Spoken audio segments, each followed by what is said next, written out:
Hi everybody, my name's Doug Wilson and this is Yellowhawk Customs Outdoors. There's a company that's up and coming now called Work Tough Gear, owned by Victor Lynn. I like a lot of their designs that they're offering now, but there's one design that I really like, and that is the JX Omega. Now, everybody knows I'm not a big knife guy. You know, I don't carry a big knife in the field, usually, okay? You know, and I was in the military for quite a few years, and even when I was in the military, I did not carry a huge knife out in the field. I don't know anybody who did, right? 4 or 5 inches, and you know, a self-defense knife of anywhere from 5 to 7 inches, right? Except the Gurkhas. Except for the Gurkhas, right? And the kukri. Bob carried a kukri. I did. Okay, so this is the JX Omega. You guys stay tuned, and we're going to talk about this knife. I'm going to work with it. I'm going to give you my opinion on it, such as it is, and then Bob's going to give you his opinion.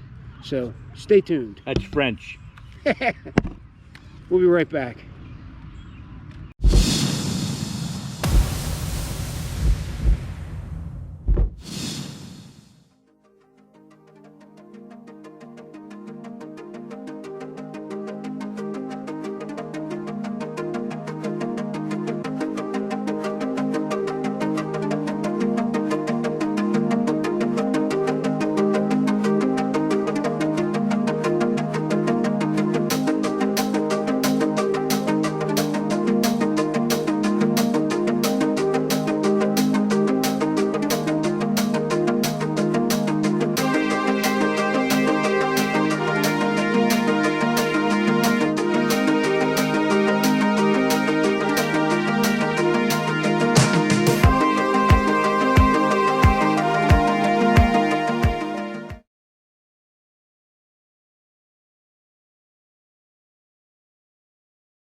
Okay guys, so this is the JX Omega,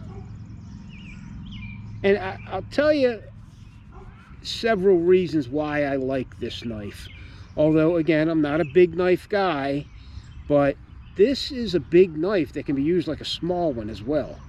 So I'll give you a good look at it. G10 scales, nice healthy handle. That handle's got to be 6.5 inches long.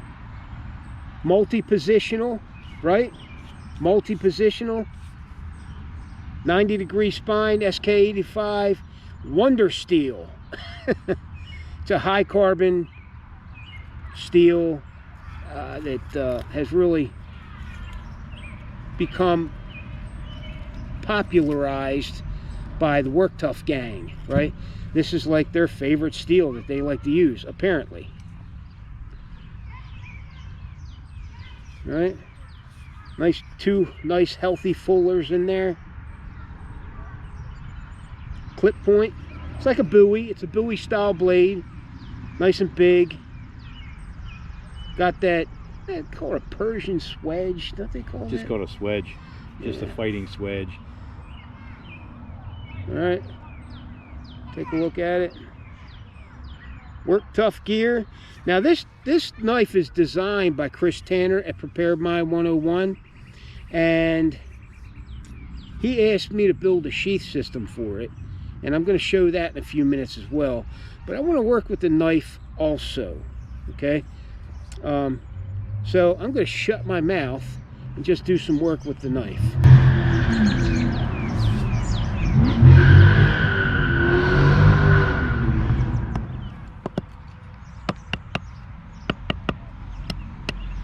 Really working hard with this knife.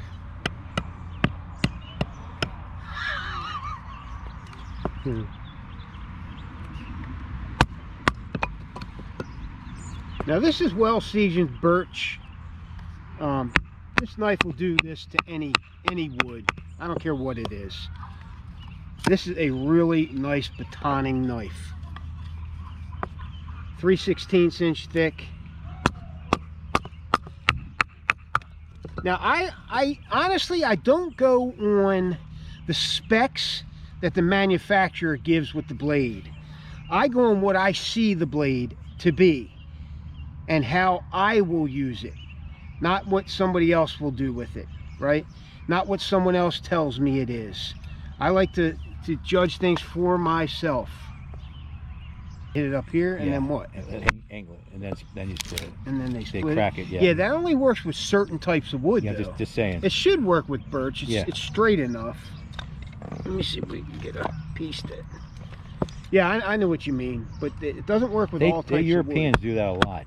Yeah, yeah. With axes, too. You could do it right there. You know, it's got to be, you know, Flat. good flat, Yeah. and, you know, it's got to... Angle your hand up. Like that. Yeah, hand up, and then hit the tip. Right. And usually sometimes you'll split it, they'll crack it. Yeah. That's too fibrous. Yeah, it's fibrous. Yeah. A straighter grain would do better. Yeah. Angle your hand up, and then hit the point, near the point. And then you crack it. Yeah. Yeah, I need practice at that. Yeah, a lot of the Europeans do it that way, and the Canadians do it that way sometimes.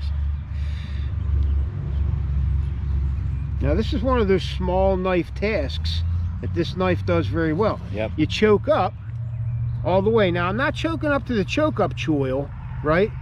Because I don't feel like I have to. You're at the first choil. I get good leverage with this first hand position.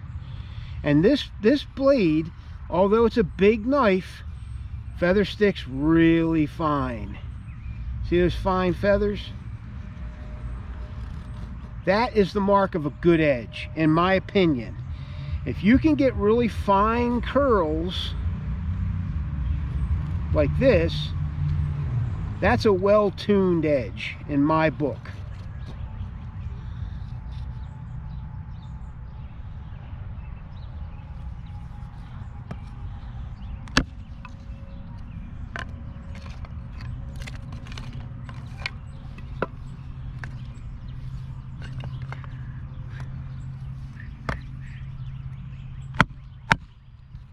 Shrapnel. Yeah, watch yourself. I know. Hit me in the head. It's a thicker piece. See, I'm using the belly. I'm using the belly of the blade. Now, there's one thing you got to watch out with batoning on this tip here, okay? The tip of the knife is quite a bit thinner than the rest of the knife, so you got to be careful. This is a Bowie style fighting, you know, utility knife. So you got to be careful of that tip. If you're going to start pounding this thing into wood and bending it off to the side, I guarantee you're going to break it eventually. Okay? It's just got a fairly thin tip, you know? So you got to be cognizant of that. It doesn't take away from the design or usability of the knife. It just is what it is, and you got to be cognizant of that.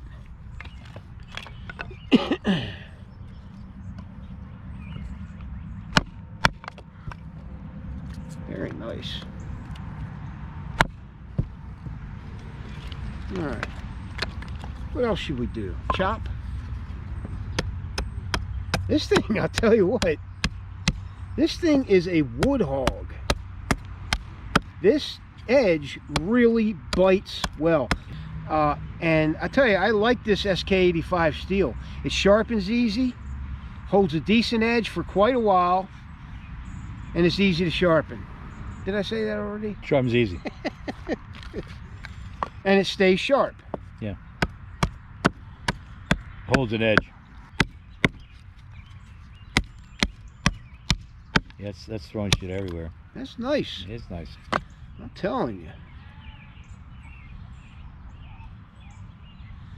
Okay, so that's that position. Okay, this position might do Well, that you know, this position was for feather sticking.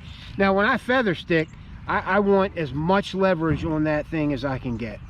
As much leverage as I can get. So I'm going to get up as far as I can go that feels comfortable, right? Give me a thinner piece. There we go.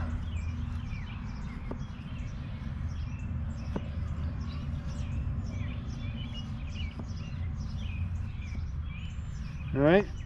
Now, what are we going to use this grip for? What are we going to use that grip for? I haven't figured it out yet. I haven't worked with it long enough. This grip here is for chopping, and that's what I was doing with this. Holding it way back here, get good leverage with it, and boom, chop. Right? Give me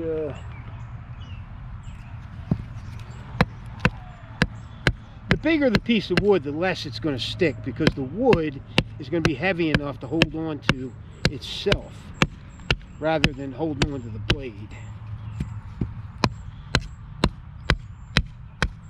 This wood is so wet. Every time I hit it, it's spitting back at me. Little, you know, water drops. Yeah.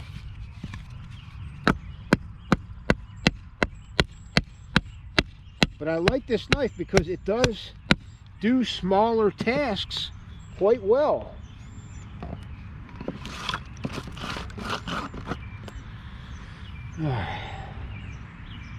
All right, so I found a good position for this, a good use for this. I'm going to do a log cabin notch.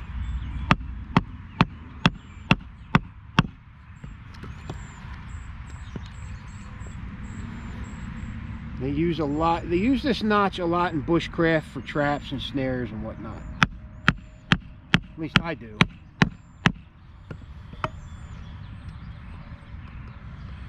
Let me see if I can get it down there and pop it out.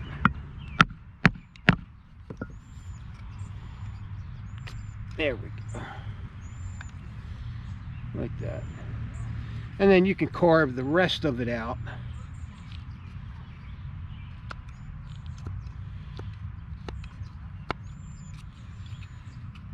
By hitting either side.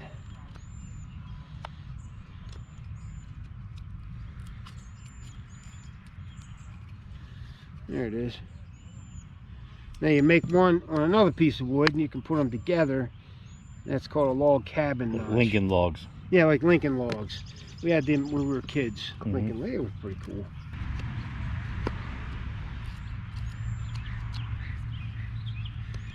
Let's try it this way.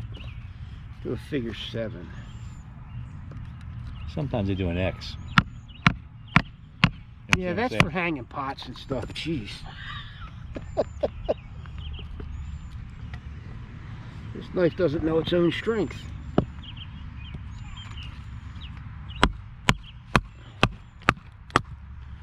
Let's talk about, real quick, because I've noticed something. Talk about the finish on a knife, okay? Now, there's only a few finishes that I know of that are tough enough to withstand the work that you do with a knife. And that's like Cerakote and that other stuff, Hunter coat or whatever. Bluing. Huh? Bluing? You wouldn't do it? Well, bluing comes off eventually. Right. Just like this coating on this blade. Yeah.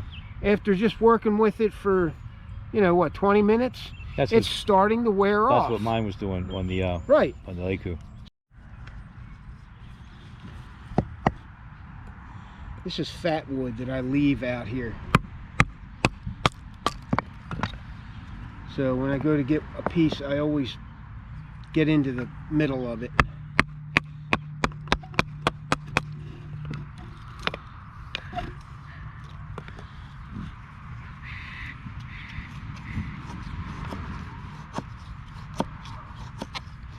Can you use the back side as a scraper? Yes, I'm gonna do that in a second. I like to get chunky stuff first, and then what I do is I'll put Maya dust on top of the chunky stuff, and then use that to light the fire.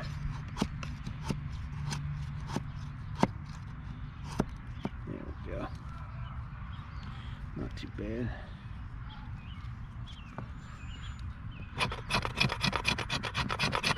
This is that 90-degree spine. And I'm making what we call Maya dust. This is a really sharp spine.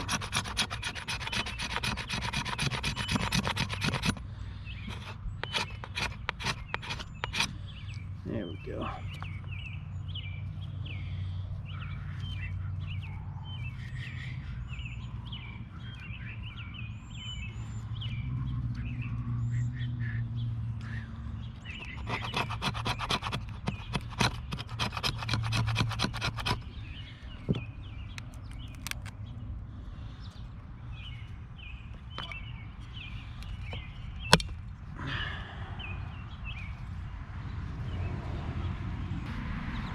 Now here's the sheath system I built for it.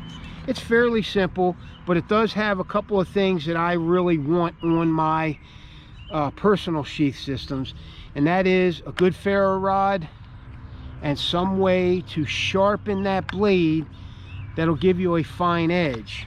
Okay, so here's the ferro rod. I'm gonna try to strike the back of it. You always got, this is brand new, so I'm gonna take the black stuff off of it.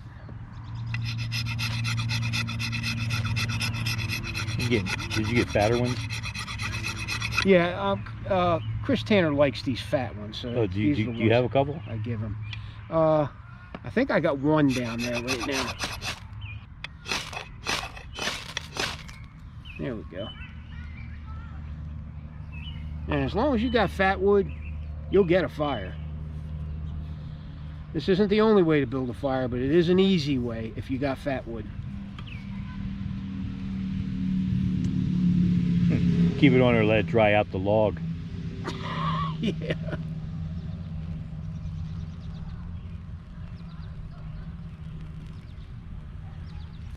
Because it's this stuff is worth its weight in gold in the backcountry, to be honest with you. And pulled that right off the sheath.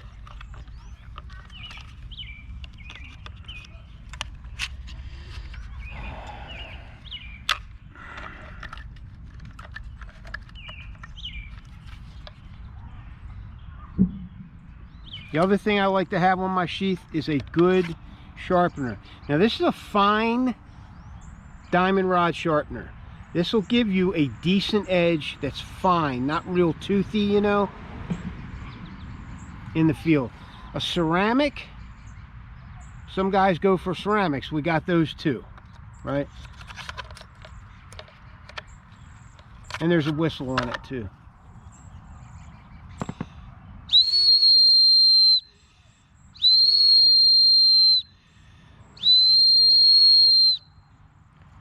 That's the mating call of a blue-toed antelope. Blue-toed toad. All right, got one of our standard compasses on there. They work okay. They're pretty decent. On the back here, we got a Raptor dangler assembly. This is something we've been doing for a while here at Yellowhawk. And what this does is, this assembly is handmade. We custom make every one of these. This one happens to have a leather belt loop on it with PM 101 stamped in it with our logo.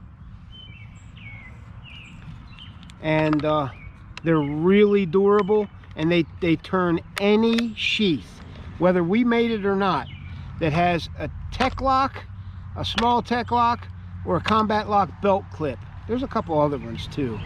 It'll turn that sheath into an instant dangler sheath just by clipping it in to the belt clip.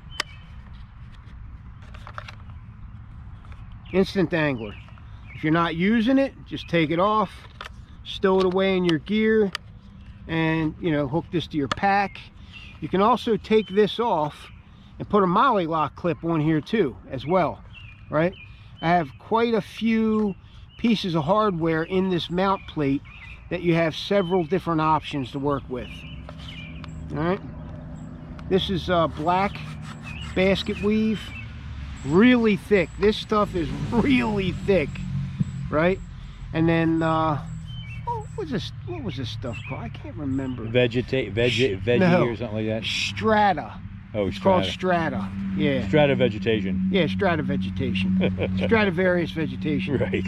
And yeah, I put a couple of drain holes in there. I usually don't. Our sheaths are not closed systems, so they leak water everywhere. They don't fill up with water. Okay? So, turned out real nice.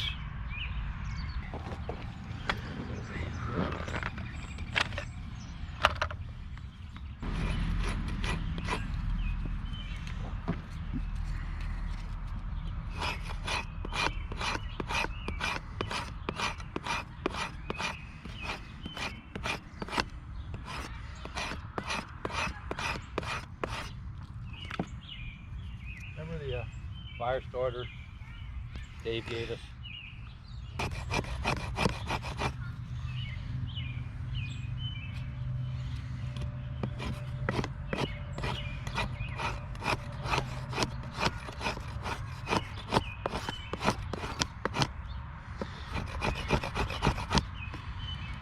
There we go.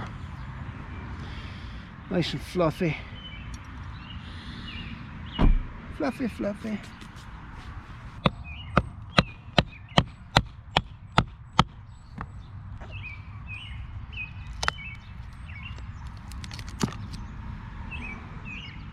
I love the smell of that I stuff. do too, man.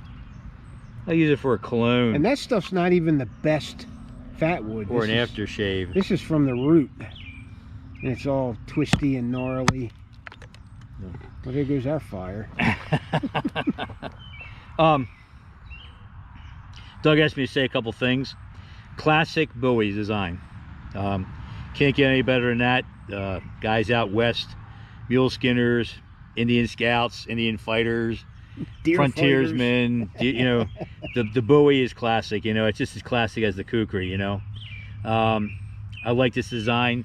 Some buoys have too much of a clip for me. They're upswept, and there's different types. There's Mexican buoys. There's Spanish buoys. There's English buoys. Those recurve buoys drive me nuts. Yeah, they're all different. You know, they're all different uses. You know, this has got some nice weight to it. The swedge, you could probably, if you wanted to, you could probably sharpen this, but that would thin out your. It's already. Oh, you mean sharpen it to a blade? Yeah, to a blade. Yeah. Yeah. You could probably sharpen this if you want a good stabber, but it would probably compromise your tip a little bit. You know? It cuts down on your batoning too. Yeah, yeah. I would. Yeah, I like. It's you know, it's classical buoy style. You know. The other thing, he's got a little swept here. He's got a little UE going on here. It's a little. So you can use it for like that baton thing, you know what I mean? Mm-hmm. Like here's your point right here. That hitting. keeps you banging in the right place. Yeah, in the right place, you know. I think that it's not a nice width. I like width, as we talked about in the other video. I like to choke up on a big knife. I think that's a good thing, you know. It sits evenly balanced in my hand, you know, side to side, left to right, you know. Handle being a little heavier, and it should be heavy. The handle should be heavy in the hand. I like the long handle. I think I like handles 4 inches or longer. 6 inches is about as far as probably I would go myself. But you come back here, and it, you know, catches. See how it catches? I'm on the back end of the blade, or the handle, I mean, and yeah, it really chops and well. there it is. You know, it just do it. It's all weight forward like a kukri. I mean, I like that. I mean, any chopper should be weight forward in cutting. It's got a nice belly. The handle, one thing I would improve upon this, or you know, make it better, is I'd put a scraper on the back of it, you know, some type of extension, maybe a 1/4 of an inch, 1/8 of an inch, or whatever, or I would put a flattened pummel, so I could smash stuff, because this is a big knife and you want it to do a lot of things. That's true. And that would help this, you know, overall, because it's a long handle, and it's not like you're here and you have to hit here. Right. And hit your hand. It's here You can hold up to here if you wanted to, and you have these nice nice grip, and you can boom, boom, boom, pound stuff. You know, Right. break nuts. You know, or if You could probably still do that with the butt of that knife. you can, but you're going to bust it up over a period of time. I mean, It depends on what how you're banging on. I don't know how but- bad this plastic, how tough the plastic is, but I'd rather have an extension, some sort of a rounded extension or a flat one. You don't have to have a point. Now, if you start putting points on it, you're talking about fighters. Then you're starting G10 to can have- get brittle. Just saying, you know, Yeah. I mean, I think that a cap would be nice on it because you have a lot of handle that you can come up here and you can crush stuff with. You're not Right. down here crushing stuff with. You understand what I'm saying? Right. Okay, so I think that would really, you know, if you want to go to all around knife, because it feather sticks really nice for a big Yeah, knife. I tell you, that thing is, And it works like a smaller knife does. When yeah, and in the forward certain tasks. the forward choil's Some nice. tasks you're going to have problems with. Yeah, I mean, the bigger the really knife. fine stuff. Yeah, but that's why that's what fines that you carry a Swiss Army knife. Or Exactly. you carry a 4-inch Puko or something like that. You know what I mean? But I like the Bowie style. I have a huge Bowie that I really like. I have a couple of them. Like I said, this one's pretty light. Most sometimes they're too heavy. They were, you know, remember back in the day, they rode horses, you know, Right. so they The weren't. horse carried everything. Yeah, they weren't lugging everything around, you know what I mean? They might have had it on their belt, but they were riding on a horse, you know, or a mule or whatever. But it's a classic design. I like long handles. I think it's a well-made knife. Yeah, Absolutely. yeah, it's well made. I like long handles. I just like long handles. The I mean, fit and finish is really done well. you can beat with this, you know, if you had to smash doors, keep the sheath on it and just, you know, bang through and whatever. That's because if, you know, I wouldn't pry bar with it. It's not made for that. But yeah, I mean, overall it's a really nice knife. So that being said, it needs to be paired with a really good sheath. And as you know, that I'm not biased, but but this is a really sturdy, I mean, these are the sturdy sheaths. It comes with a decent sheath, Yeah. but you got limited carry capability, limited function. Yeah, I mean, you know, Yeah. I just want to, my personal feeling about sheaths, I don't want to cut myself. And the one reason why I do this, and I'm not knocking, I think I used to do the whole thing in the Army too, is have everything on my sheath. But I think for those kind of guys who like have everything on their sheath in one place, it's a great idea. As a matter of fact, you know, when Doug first started this, I'm not going to take too much of his thunder, but I encouraged him to do something like that, to put, you know, you got to be able to sharpen your knife. You know, a dull knife isn't worth anything. Nope. You got to be able to make a fire, because you don't need cordage or anything to make a shelter. You can, you know, you can lay things on top of things on top of things. You can do twine, everything. And everything's right there. Right. You're not going to lose it. Right. You will not lose the stuff that's on that sheet. Right. It's secure. You know, only unless you lose the whole damn thing. Okay, that's Right. all. But you know, but you do need a sharp knife. You do need a way to make good fire, and that's important. I think are the two items there that you really need, because everything else can be handcrafted with the knife. But overall, as you know, I like Doug's sheaths, and he does a great job. I believe he's the best out there, and I've seen other ones. As far as innovation, as far as quality, attention to detail, and I think this is pretty unique too, because anybody can just buy this dangler from him for about $6,000. Yeah, we sell those separate. Yeah, about $6,000 Yeah, I separate. think they're 8. Oh, 8,000. But anyway, anybody else can turn their own sheath into a dangler. You know, I think that's a good accessory. You know, whatever. But all in all, as you already know, the knife fits quite well in its sheath. And as Doug said, you should always, you know, your equipment. A lot of guys, they just buy their stuff and they just beat the hell out of it. Don't take and care they don't take care of it. Right. You got to wipe things down. You have to oil things. You know what I mean? You got to take care of them so they can take care of you. But if you're looking for a really good bush backcountry knife, you know, I think you can't go wrong with this. This is really a nice knife. And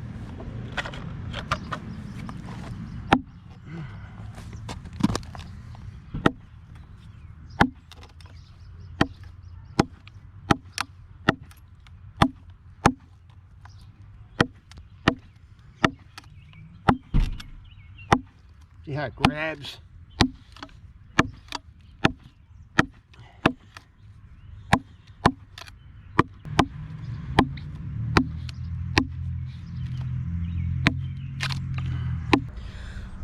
This JX Omega is mine. So we have one here at the shop if you're looking for something a little more functional, a little more classy carry capability or whatever, than the original stock KYDEX sheath or leather sheath if it comes with one. I have one here at the shop. You don't have to send your knife in, and I promise you this kind of retention. All right, no rattle, none. All right, out of here. out of here.